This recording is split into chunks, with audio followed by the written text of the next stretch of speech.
In Java programming, exception is like a runtime program error. It is described as an event that interrupts the normal processing or the execution flow of a program. This causes our program to terminate abnormally.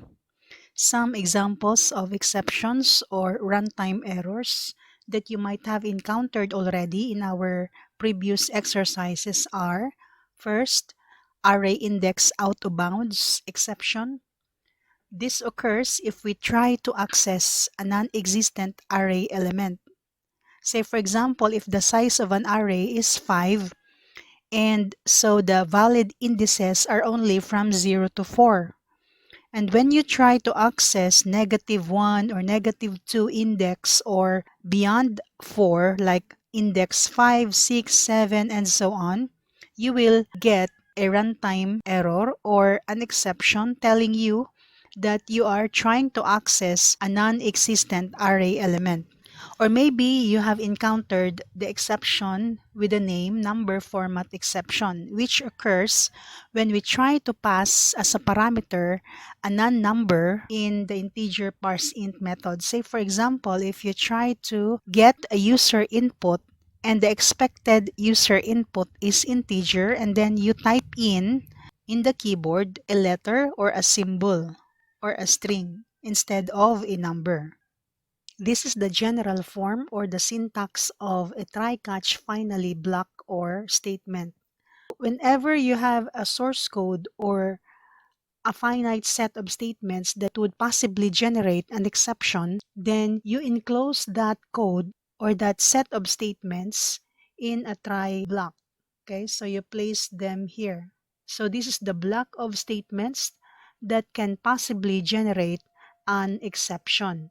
So you enclose it inside a try block. We call this the try block. And then you could use several catch blocks. So say if this block of code here inside the try block would possibly generate, say, 3 exceptions or 3 runtime errors, then you will need to use 3 catch blocks. So as you can see here, these are ellipses, which means that you could have several catch blocks. This is the first catch block, and this is the nth catch block. Say, for example, there are n catch blocks, which means that there are n possible exceptions or runtime errors that might occur inside the try block. So, for example, if there are 3 possible exceptions that might occur when you run the code inside the try block, then you need to have 3 catch blocks. You write in here the first error name, and then this is a string variable, and this would be the second exception or the second runtime error, and a string variable. This could be the same as that. So you enclose in the catch block those set of statements or the code that your program will do if an exception of this type will occur. And you write in here the code or the set of statements that your program should perform or do when this type of exception occurs. And the finally block, which is this, is simply a set of statements or a code block that the program will execute to make some cleaning up of the mess that the error or the exception has done in the system. So again, in the try catch finally block or statement, there is only one try block. There could be several or one or more catch blocks, and there is one finally block. Now, the number of catch blocks in the try catch finally block or statement is equal to the number of possible exceptions that might occur when you run the code inside the try block.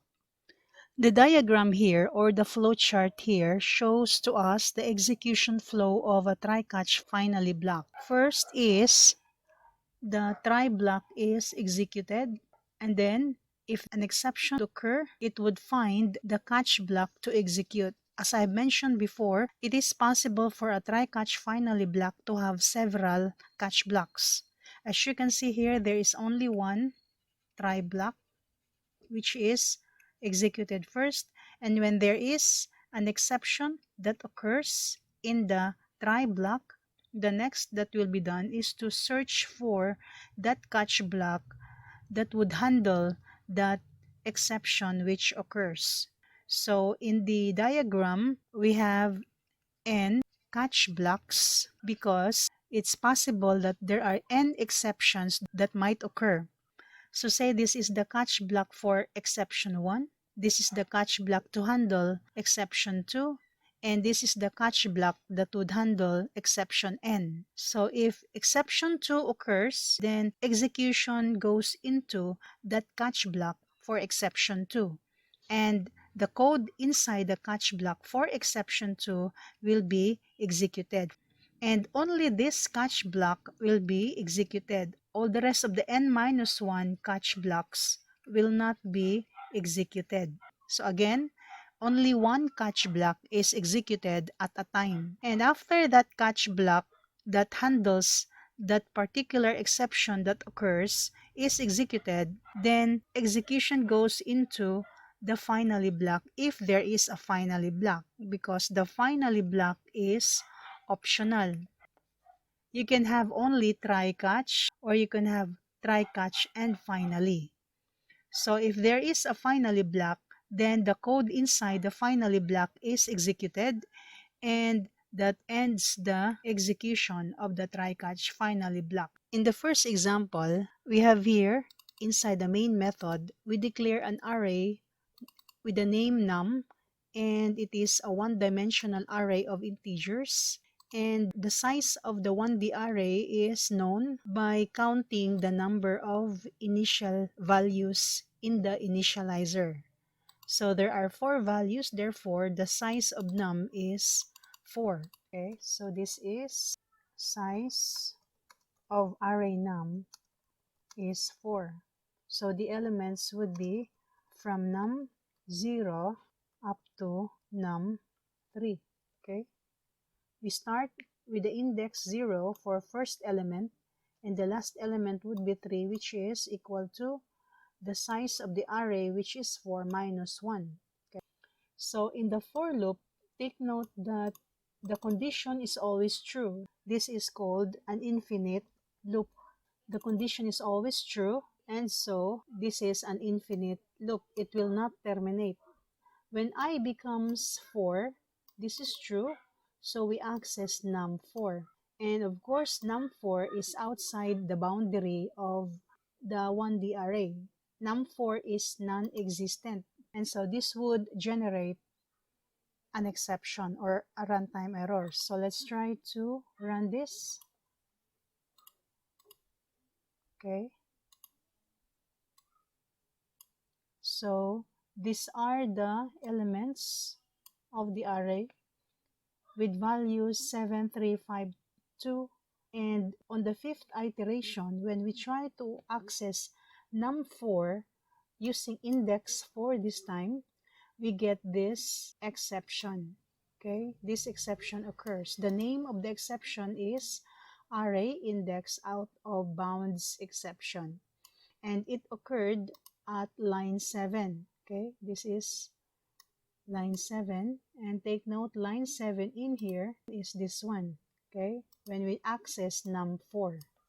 So how do we correct this one? Using try catch finally or try catch only.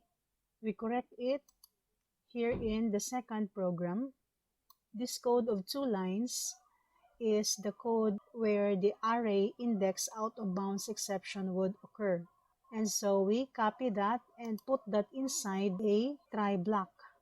And then we use a catch block to handle that exception, which is called array index out of bounds exception. So we copy this name, the name of the exception, and place it here.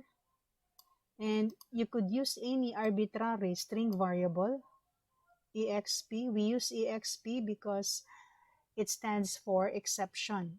What we want to happen is that when this exception occurs, the program will simply execute this println statement telling the user that there is an exception that occurred You could also actually display the type or the name of the exception. So you could say plus, which means concat exp. So this has a string value, which is the error message or the exception message, which is displayed in here in the console. And after that, the program should continue to run instead of your program terminating. So say, just to check if the program continues, we would place in here a statement that would just display something on the screen telling the user that the program continues to execute. Save it and run this.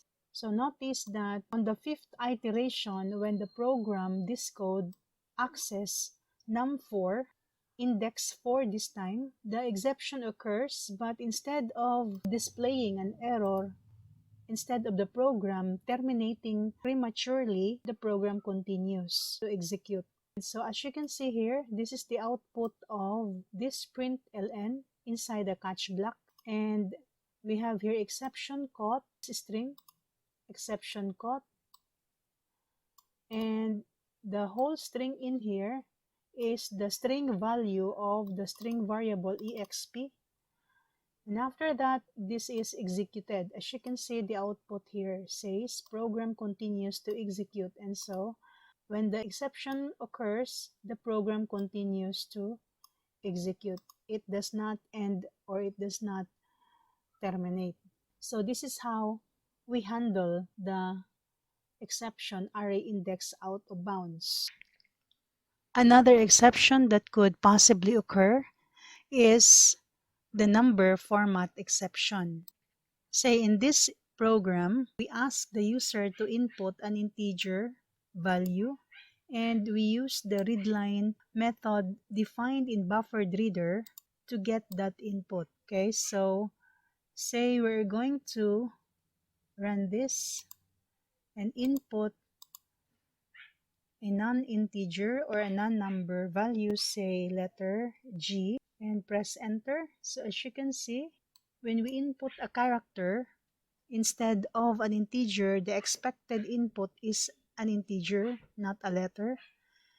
And because of that, this error, which is called number format exception, occurred. It tells us that this exception occurs for input string G. This occurs at line number 11 of our code. Okay, this is line number 11. And what happens? The program terminates. Take note that supposed to be after the input, there is another statement that should be executed, but this is not executed anymore because the program stops to execute or the program terminates at line number 11. So how do we correct or handle this error or handle this exception? Since this is the code where a possible error occurs, which is number format exception, or this one only, you could place this inside a try block as we have in here in the next example. Now we are using the try catch finally block. This code in here that could possibly generate an exception, we place it inside a try block and then we catch that possible exception, which is this one. You just copy this one, the name of the exception, and place it here in the catch argument. And you could use any string variable name. When this exception occurs in the try block, we're going to let the program continue and the program will just simply display exception caught and we display the exception description, or you could choose not to display that one. And after that, we use a finally block to do some cleanup. Okay, say for example, we simply put in here a println statement telling the user that the program recovers and continues. So say for example, we'll add another println in here outside of the try catch finally block just to demonstrate if the program continues executing after the try catch finally block. So maybe we would say here program continues to execute after the try catch finally block. We save it, say we run this, run as, say we input letter G, and what happens is that the catch block is executed because the exception with the name number format exception occurs. So this is executed, the catch block. And this is the evidence of the execution of catch block. And after the catch block is executed, the finally block is executed. So this is the evidence of the execution of the finally block. And then after the finally block, this is executed. The succeeding statements after the try catch finally block. Now, if in the code there are several exceptions that might occur, so what will happen is that you will have several catch blocks, as I have already mentioned earlier. So say for example, we combine the two codes. We have in here the one-dimensional array, and in here we ask for user input, and in this for loop we access the array elements. In this try block, there are two possible exceptions that might occur. And so, since there are two exceptions that might occur, we also have two catch blocks. One catch block to catch or handle the exception number format exception, and another catch block to handle the second exception with the name array index out of bounds. So maybe we would say here, exception number 1 caught, and then we say here, exception number 2 caught. Then maybe we would say here, after the try catch finally block, we would say program continues to execute after the try catch finally block. Okay, so let's save this and try to run. Say we input an integer 2, and so the first exception, number format exception, will not occur. Instead, what will occur is array index out of bounds. Okay, so the array index out of bounds occur. But the program does not terminate prematurely. It continues to execute. So we were able to handle the exception with the name array index out of bounds. Say we run this again, and this time we will let the first exception with the name number format exception to occur. So say we input letter X instead of an integer. What happened is that the exception number 1, which is number format exception, occurs, but the program continues to run.